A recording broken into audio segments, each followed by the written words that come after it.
আসসালামু আলাইকুম বন্ধুরা, কেমন আছেন সবাই? আশা করি সবাই খুব ভালো আছেন। আবার চলে আসলাম নতুন একটা ব্লগ নিয়ে। আজকে আমরা যাচ্ছি পেহেলগামে। গত পর্বে দেখেছেন ডাল লেক থেকে আমরা পেহেলগামের উদ্দেশ্যে রওনা দিয়েছিলাম। পেহেলগাঁও যাওয়ার সময় রাস্তাটা খুবই সুন্দর ছিল, দুধারে খুব সুন্দর সুন্দর ভিউ ছিল। পেহেলগাঁও না পেহেলগাম কোনটা সঠিক আমি জানি না, তবে আমি পেহেলগামই বলছি। পেহেলগাম যাওয়ার পথে দুধারে পড়েছিল জাফরানের ক্ষেত আর ব্যাগ ফ্যাক্টরি।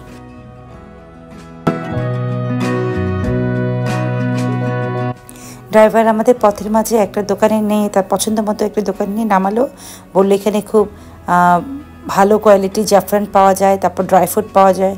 তো আমরাও গেলাম সেখানে দেখার জন্য।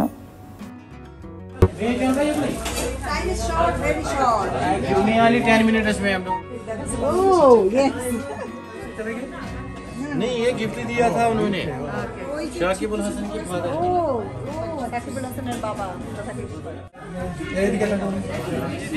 ठीक है। शुरुआत हम करेंगे केसर से, ठीक है सर। आप बैठे आराम से। English name is saffron, okay. केसरी name is in Hindi, Urdu name जाफरान। सो आप कैसे पहचानेंगे? आप इंग्लिश উনি আমাদের জাফরান সম্পর্কে জানাচ্ছিল আর এখানে আমাদেরকে কাবা দেওয়া হলো খাওয়ার জন্য। पहचानने का तरीका है, ये हमेशा इरेगुलर शेप में ही होना चाहिए, ठीक है ना। एक ही शेप और साइज का नहीं होना चाहिए। दूसरा, ये आगे वाले पोर्शन से मोटा होगा तो जितना टेल की ओर आएंगे ये पतला होता रहता है, ठीक है। अगर आपको एक ही शेप और साइज का दिखा आगे पीछे, फिर कुछ देखने की जरूरत नहीं है, केसर है ही नहीं। केसर का अपना टेस्ट होता है, अपना अरोमा होता है। आगे वाले दांतों से चबाइए मैडम। कलर में आपको टंग पे ना, टंग पे कलर भी छोड़ेगा। आप अच्छे से चबाओ, अच्छे से चबाओ। तो ये डेड सेल्स को बॉडी में आने से, ये मैं नहीं बोल रहा हूँ, ये साइंटिफिकली प्रूव है, ठीक है ना। यस सर, मैं दिखाता हूँ।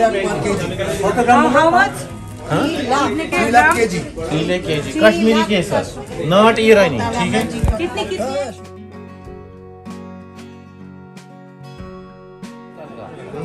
ये 20 ग्राम है 6000 का।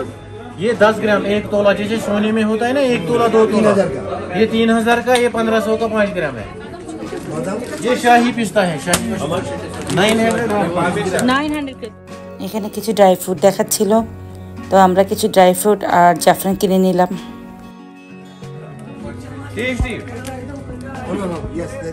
যেহেতু আমরা এখান থেকে ড্রাই ফ্রুট আর জাফরান কিনেছি, তাই আমাদেরকে ফ্রি কাওয়া দিল খেতে।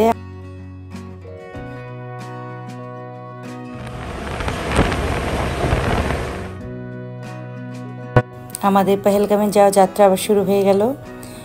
তো দেখুন কি সুন্দর ভিউ, আমার তো খুবই ভালো লাগছিল এই রাস্তা ধরে যেতে।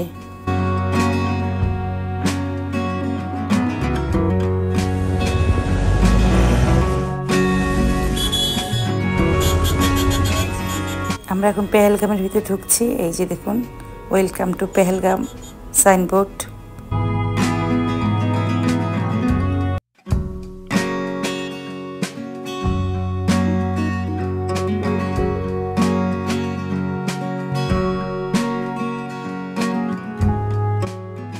এটা হচ্ছে রিডার নদী, আর রিডার নদীর পাশে দাঁড়িয়ে আমরা কিছু ছবি তুললাম।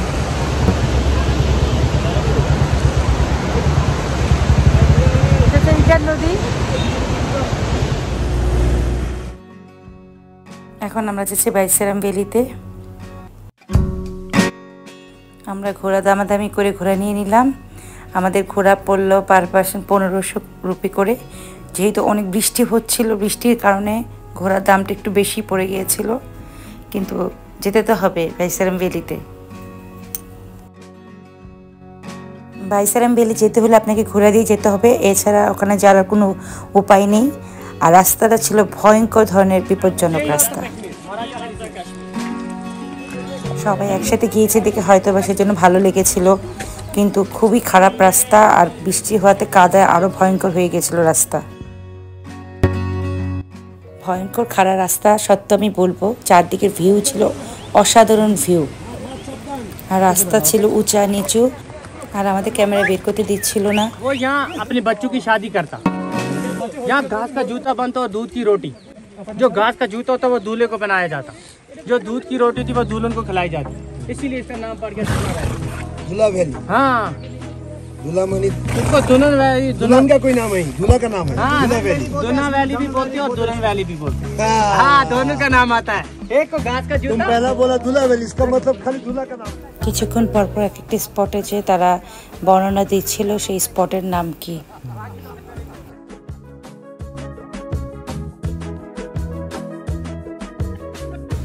সবাই মিলে এখানে কিছু ছবি তুললাম, সেই ছবিগুলো এখানে শেয়ার করে দিলাম।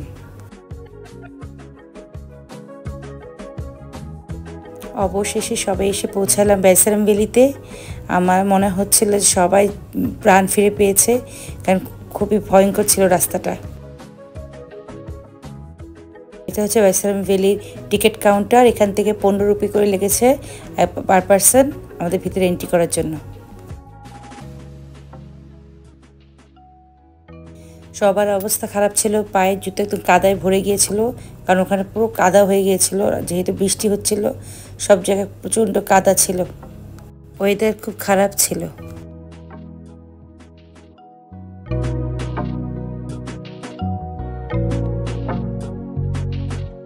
ওয়েদার খারাপ হয়েছে তো কি হয়েছে, আমরা আমাদের মতো ঠিকই ছবি তোলায় ব্যস্ত হয়ে গেলাম।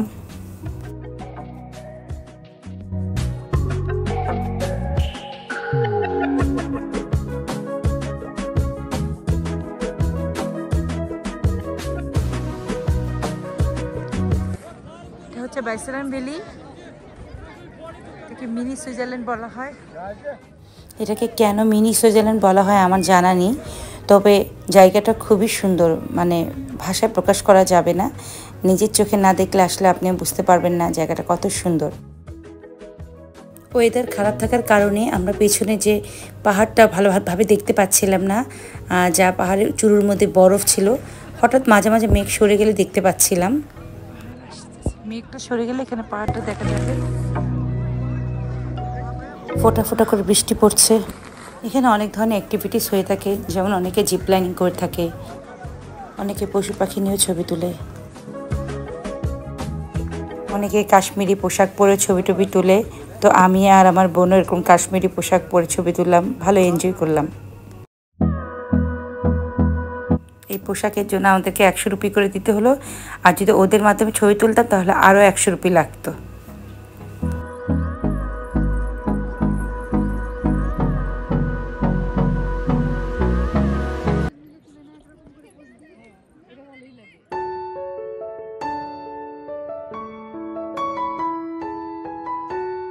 দুজনে মিলে কিছু ছবি তুললাম, স্মৃতি হিসেবে এখানে রেখে দিলাম।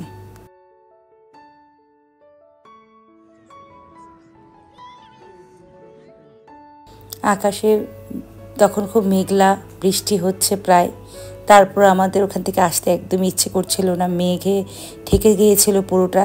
তাও দেখুন কি আনন্দ লাগছিল চারদিক ঘুরে বেড়াতে, মনে হয়েছিল এখানে অনন্তকাল ধরে যদি হেঁটেই যাই, এত ভালো লাগছিল চারদিক দেখতে।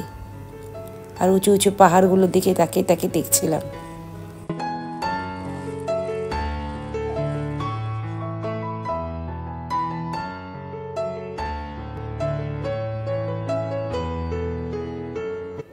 ওই যে দেখুন পাহাড়ের চূড়ায় বরফ দেখা যাচ্ছে, কি অদ্ভুত সুন্দর লাগছিল চারদিক দেখতে। মাঠের ওই পাশটাতে কিছু খাবারের দোকান আছে, সেখানে ম্যাগি পাওয়া যায়, চাইলে আপনি ওখান থেকে ম্যাগি খেতে পারেন। বৃষ্টি শুরু হয়ে যাচ্ছিল, তাই চটজলদি আমরা বের হয়ে আসছি, আর আসার আগে শেষবারের মতো দেখে নিলাম বরফে মোড়ানো পাহাড়ের চূড়ো। আমার কাছে মনে হয়েছে যাদের ঘোড়া চড়ে যেতে কষ্ট হয় কিংবা একটু বয়স্ক, তাদের ওখানে না যাওয়াই ভালো, কারণ এত কষ্ট করে শরীরের উপরে অনেক প্রেশার পড়ে এ ধরনের রাস্তা করে যাওয়ার জন্য। নতুন ধরনের একটা অভিজ্ঞতা ছিল ঘোড়াতে করে যাওয়া, ভয়ও লেগেছিল অনেক, কিন্তু খুব একটা নতুন ধরনের অভিজ্ঞতা হয়েছে, খুব ভালো লেগেছে, আবার লেগেছে। ও যাবার পরে ভালো লেগেছে, যাওয়ার পরে জায়গাটা একটু সুন্দর ভালো লেগেছে। আমরা সবাই যাচ্ছি।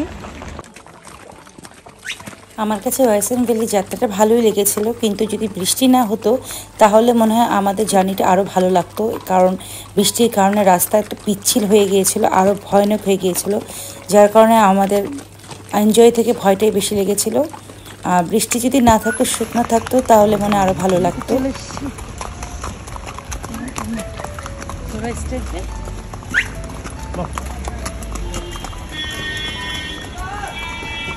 और कह रहा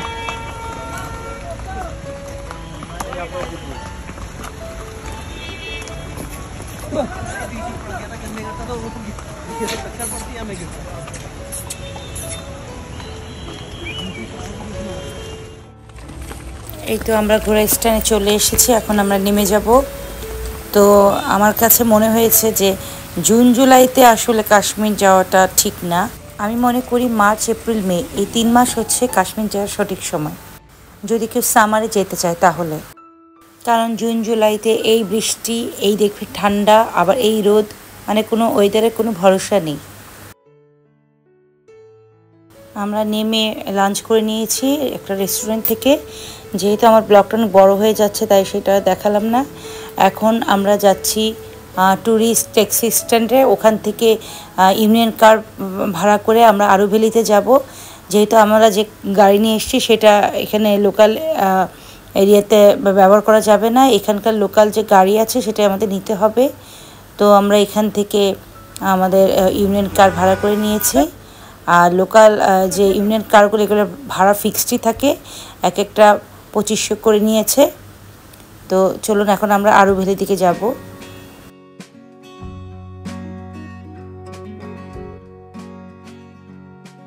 আরু ভ্যালিতে যাওয়ার এই রাস্তাটা দেখুন, যাওয়ার পথে এই যে পার্ক পড়েছে, পার্কের এই যে জায়গাগুলোতে মানুষ বসে সময় কাটাচ্ছে, কত সুন্দর, পেছনে পাহাড়, কত ভালো লাগছে দেখতে জায়গাটা।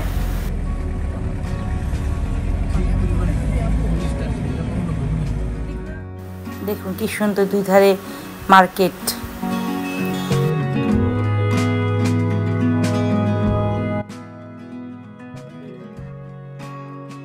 আর এই মার্কেটের এপাশে প্রচুর হোটেলও আছে, অনেক প্রচুর হোটেল এখানে দেখলাম আছে এখানে থাকার জন্য।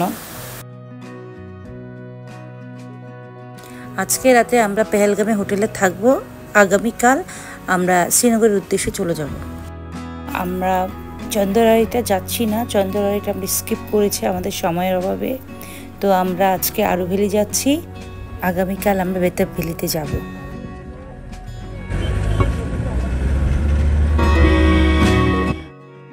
দেখুন কি সুন্দর ভিউ, পাহাড়ের মাঝে মেঘের খেলা। আর এই যে আরু ভ্যালি যাওয়ার যে রাস্তাটা, এত সুন্দর ছিল রাস্তাটা, আমি একদম মুগ্ধ হয়ে দেখছিলাম। আর আমার ক্যামেরা তো আমি বন্ধই করতে পারছিলাম না, এত সুন্দর রাস্তার ভিউ ছিল।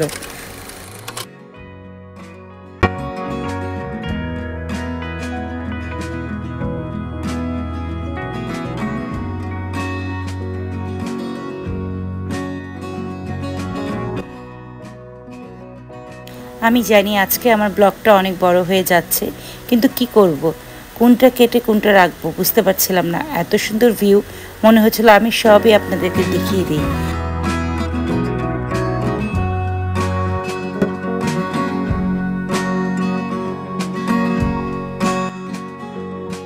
এখানে নদীতে রিভার রাফটিং হয়ে থাকে, তারপরে নদীর পাশে ক্যাম্পিং করে থাকে অনেকে।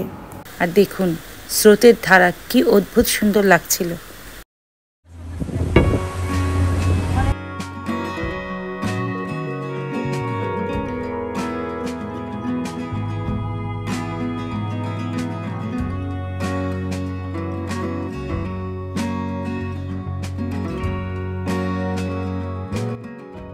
চলুন এখন আমরা এই আরু ভ্যালি যাওয়ার রাস্তাটা উপভোগ করি।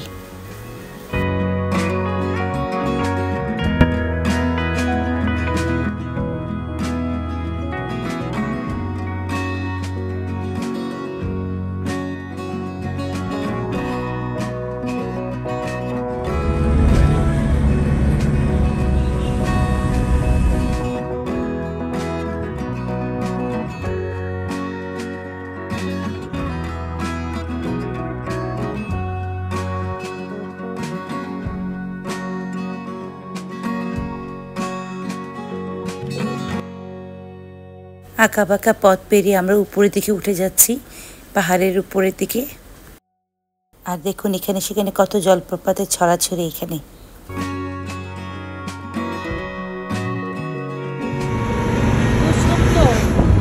কোনটা রেখে কোনটা ছবি তুমি বুঝতে পারতেছি না।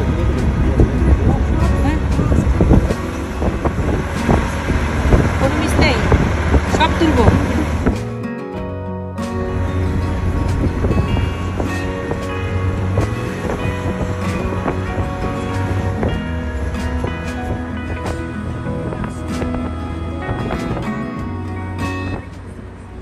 ওই যে পাহাড়টা দেখুন কি সুন্দর লাগছে দেখতে। আমার আর ভাষায় প্রকাশ করার নেই, কি যে সুন্দর লাগছে দেখতে। আমি শুধু চেয়ে দেখছিলাম অবাক হয়ে, এত সুন্দর লাগছিল সব কিছু যে বলে বোঝানো যাবে না। আমরা প্রায় আরোভিলের কাছাকাছি চলে এসেছি। তো দেখুন পাহাড়টা কেমন সুন্দর লাগছে।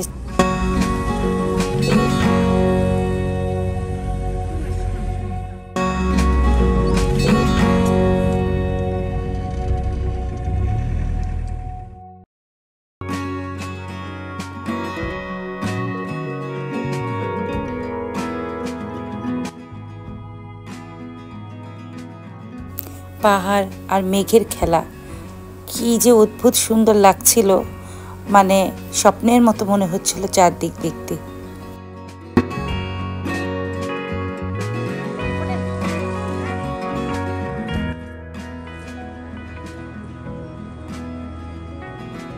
এখানে বিভিন্ন স্পটের নামগুলো লেখা আছে, আপনারা দেখে নিন।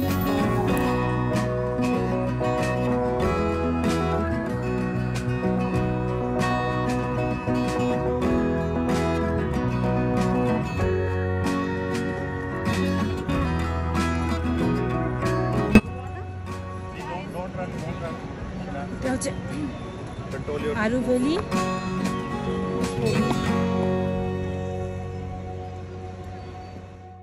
সামিন।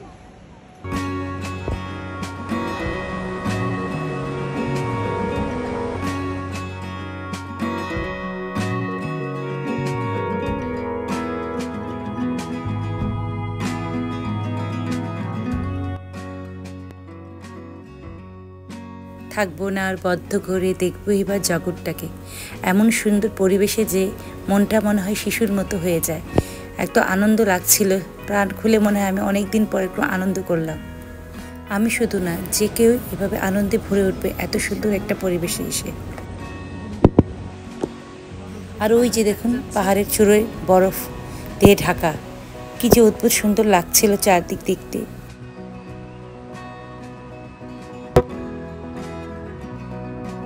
সবাই মিলে এখানেও কিছু ছবি তুলে নিলাম। ছবিতে যদিও সেই পিছনের ভিউগুলো অত সুন্দর বোঝা যাচ্ছে না, আসলে ছবিতে বোঝা যাবে না, সেটা শুধু খালি চোখে সামনাসামনি এই ভিউগুলো আসল সৌন্দর্যটা বোঝা যায়।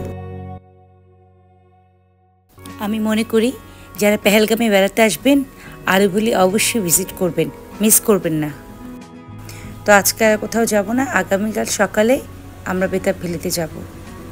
আর রাস্তায় দেখুন এক ঝাঁক ভেড়ার পাল, আমি তো দেখে অবাক হয়ে গেলাম, দেখে সেটা ভিডিও করে নিলাম আপনাদের দেখানোর জন্য। এটা হচ্ছে আমাদের পেহেলগামের হোটেল, হোটেল ভিস্তা পেহেলগাম।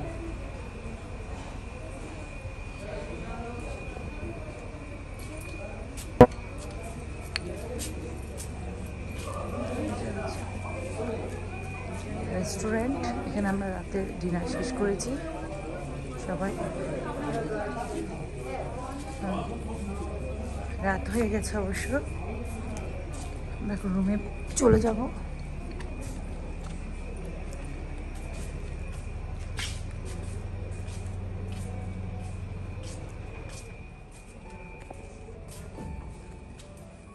আমি আমার রুমের দিকে যাচ্ছি, চলুন আমার রুমটা একটু দেখিয়ে দিই আপনাদেরকে।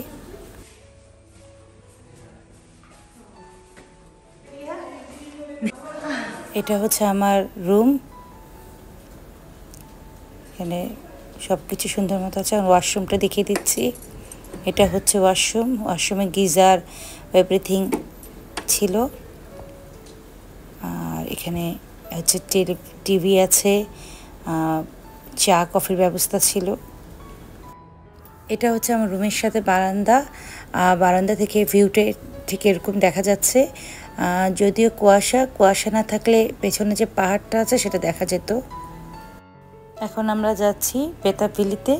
তা চলুন আমাদের সাথে আপনারাও বেতাব ভ্যালি ঘুরে আসবেন।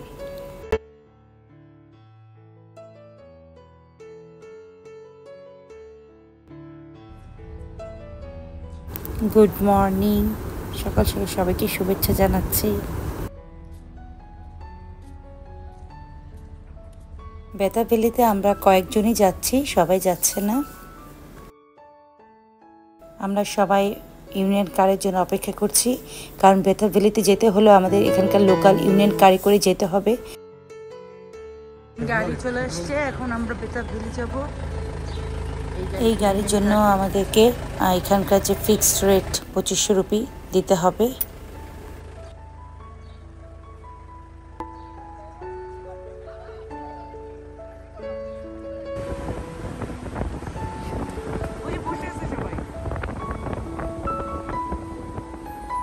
বেতাব ভ্যালি যাওয়ার রাস্তাটাও ছিল অসাধারণ। দেখুন কি সুন্দর রাস্তা, মানে চোখ ফেরানোই যাচ্ছে না।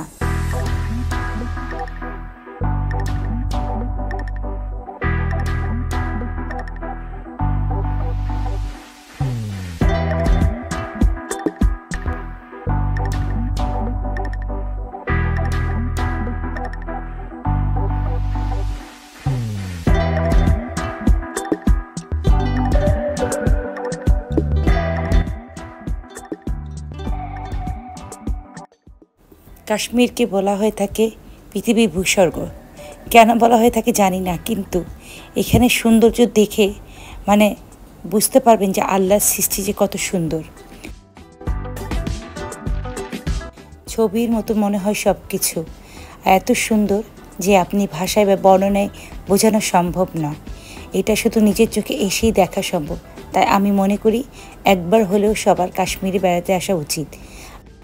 আর পেহেলগামে তো অবশ্যই আসা উচিত, 1-2 দিনের জন্য নয়। আমার মনে হয় 3-4 দিন পেহেলগামে থাকলেই আপনার ভালো লাগবে, কারণ আমার কাছে মনে হয়েছে কাশ্মীরের সবগুলো সুন্দর জায়গার মধ্যে পেহেলগাম অন্যতম। এখানে প্রতিটি স্পট আমার ভালো লেগেছে। প্রথমে আমরা বাইসারাম ভ্যালি গিয়েছিলাম, তারপর আরও ভ্যালি গেলাম গতকাল, আজকে বেতাব ভ্যালি যাচ্ছি। এখানে প্রতিটি রাস্তায় রাস্তায় আপনি ভিউ দেখতে পাবেন, প্রতিটা জায়গায় ভিউ, মানে বলে বোঝানো যাবে না। আমার তো পেহেলগাম ছেড়ে যেতেই ভালো লাগছে না, মনে হচ্ছিল এখানে থেকে যাই। আর চারদিকে শুধু ভিউ আর ভিউ।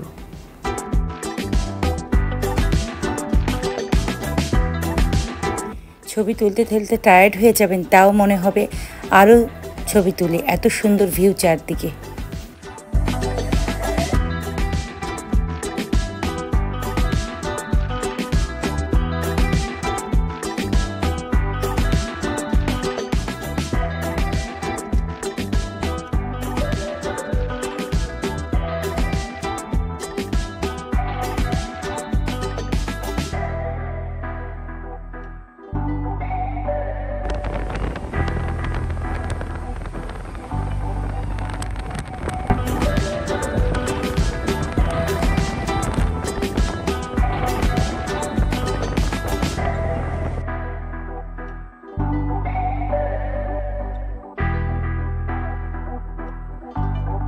এই যে চারদিকে এত সৌন্দর্য, এটা সামারে আসার কারণে আমরা পেলাম। আমরা যদি উইন্টারে আসতাম তাহলে এগুলো সব বরফ থাকতো। সো আমার কাছে মনে হয়েছে কাশ্মীরের সবুজ সৌন্দর্য দেখতে চাইলে আপনাকে সামারে আসতে হবে, তাহলে আপনার এত সুন্দর ভিউগুলো দেখতে পাবেন।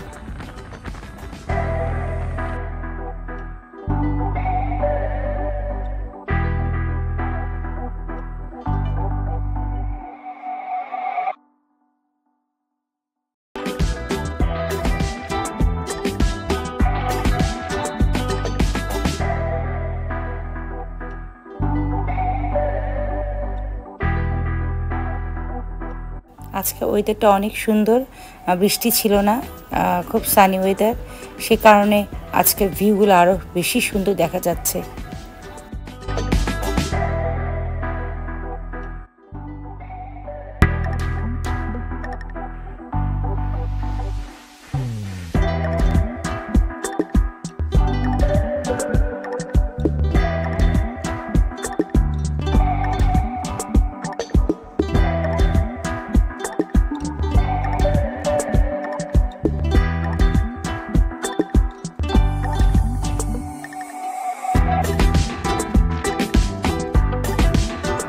আমরা বেতা ভ্যালিতে পৌঁছে গেলাম।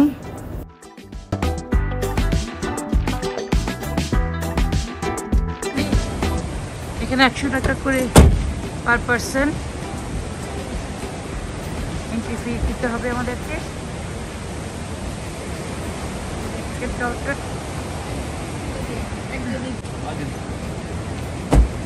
এখানে এন্ট্রির জন্য আমাদেরকে 100 রুপি করে নিল পার পারসন।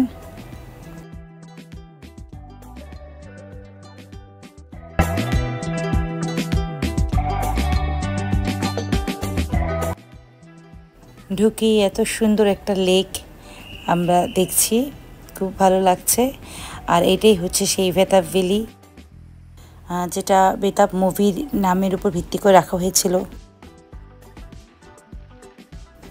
পার্কটা আসলে খুব সুন্দর, চারদিক আমরা ঘুরে ঘুরে দেখছিলাম।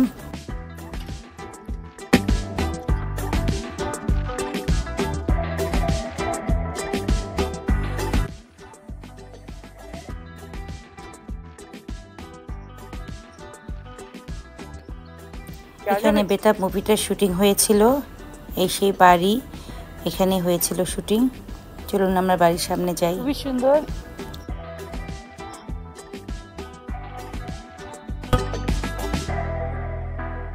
এবার বাড়িতে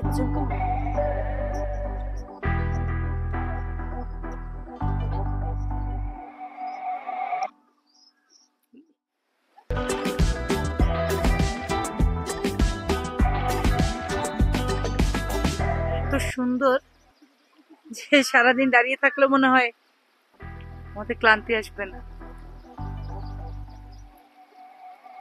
সুবহানাল্লাহ। এটা নিজের চোখে না দেখলে ক্যামেরার মাধ্যমে আসলে বোঝানো কঠিন। এত সুন্দর ভিউ, যেদিকে তাকাচ্ছি সেদিকেই ভিউ। জানি না ক্যামেরাতে কতটা আনতে পারছি, কিন্তু আনবিলিভেবল, খুবই সুন্দর, অদ্ভুত সুন্দর। ব্রিজটাই অনেক সুন্দর।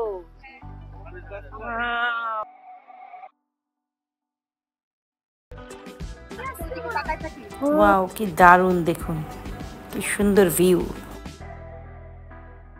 কি সুন্দর লাগছে লেকের পানি। আর ব্রিজ থেকে পুরো চারদিকটা দেখতে অদ্ভুত সুন্দর লাগছে।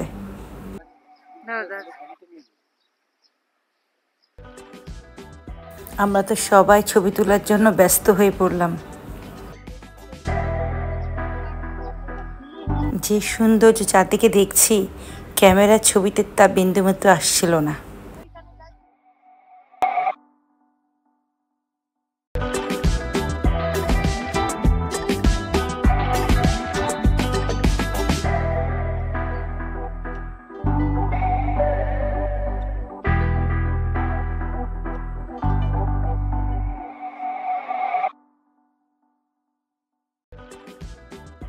গাছ, পাহাড়, লেকের পানি সব মিলে একটা সুন্দর কম্বাইন চিত্র ফুটে উঠেছে, যা মানে নিজের চোখে মনে হচ্ছে, বিশ্বাস করতে পারছিলাম না যে এত সুন্দর কিভাবে হয়। মানে যেদিকে তাকাচ্ছি এত ভালো লাগছিল, মানে মনে হচ্ছিল সারা জীবন যদি এখানে থেকে যেতে পারতাম, এত ভালো লাগছিল। মানে পরিবেশটা ছিল অন্যরকম সুন্দর, মনে হয় যেন এখানে থেকে যাই না।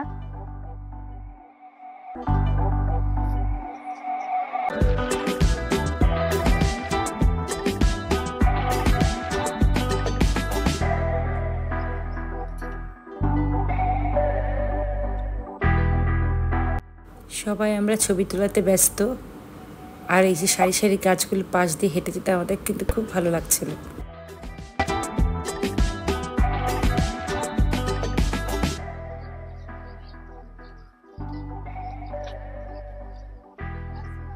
ওয়ালাইকুম আসসালাম।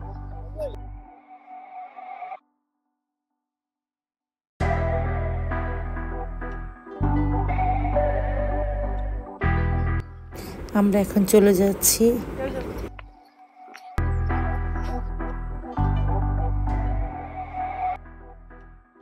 একটা সুন্দর সকাল কাটালাম এখানে আমরা সবাই মিলে। আর লেকের পানিটা দেখুন কি স্বচ্ছল, কত সুন্দর লাগছে দেখতে।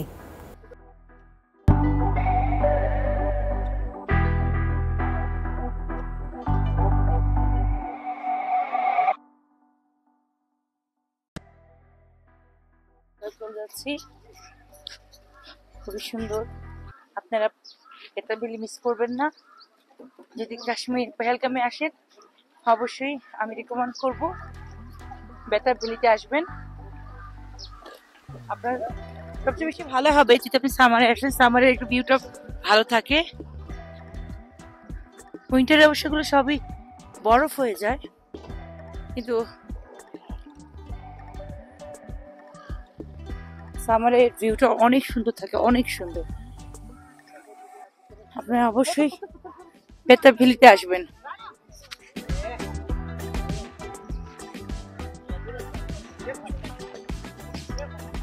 ভোলার মতো না, আমি কখনোই ঘুরবো না, আমার শিখতে থাকবে সারা।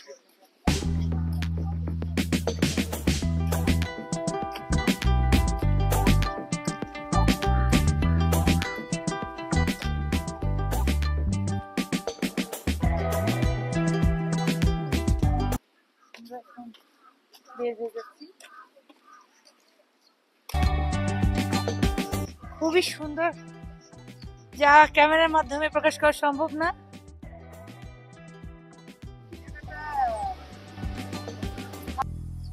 এই যে আমার ভাই,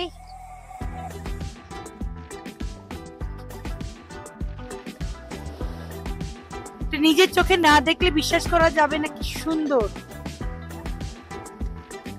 এখানে তো ঘন্টার পর ঘন্টা বসে থাকলো আমার মনে হয় না কারো ক্লান্তি আসবে।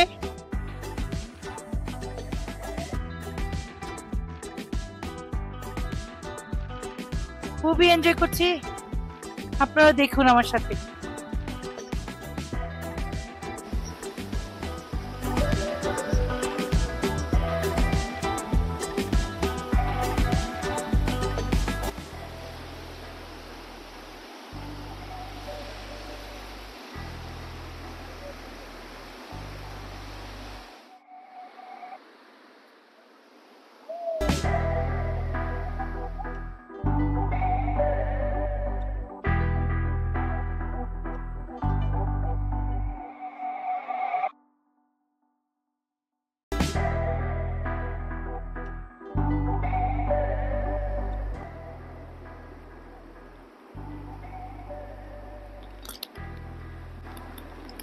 পানির কলকল শব্দ শুনতে খুব ভালো লাগছিল।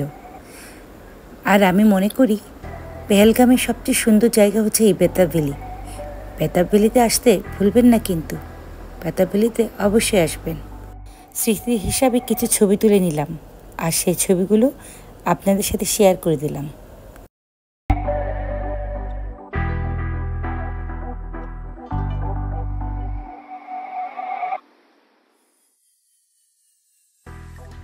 চলে যাচ্ছি হোটেলে, কারণ এখন হোটেলে যেয়ে আমরা ব্রেকফাস্ট শেষ করে আবার বের হয়ে পড়ব আমরা শ্রীনগরে যাওয়ার জন্য।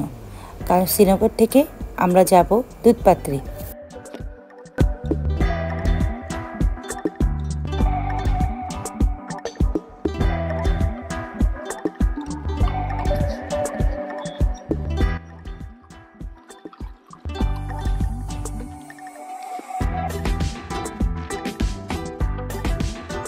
যাবার পথে এরকম একটি স্পট পেয়ে আমরা একটু দাঁড়ালাম।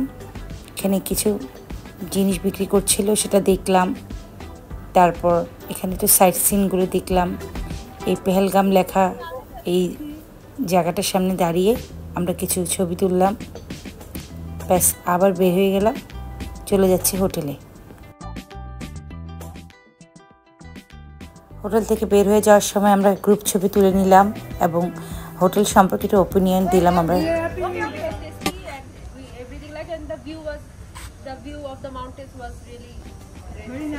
আজকের মতো এখানে বিদায় নিচ্ছি। আশা করছি সাবস্ক্রাইব করে আমার পাশেই থাকবেন এবং ভিডিওটা ভালো লাগলে অবশ্যই লাইক দেবেন। নেক্সট পর্বে দেখতে পাবেন কীভাবে আমরা দুধপাত্রি গেলাম এবং গুলমার্গ এবং সোনমার্গ ঘুরলাম। তাহলে আজকের মতো এখানে ভিডিওটা শেষ করে দিচ্ছি। দেখা হচ্ছে নেক্সট ব্লগে। সেই পর্যন্ত ভালো থাকুন। আল্লাহ হাফেজ।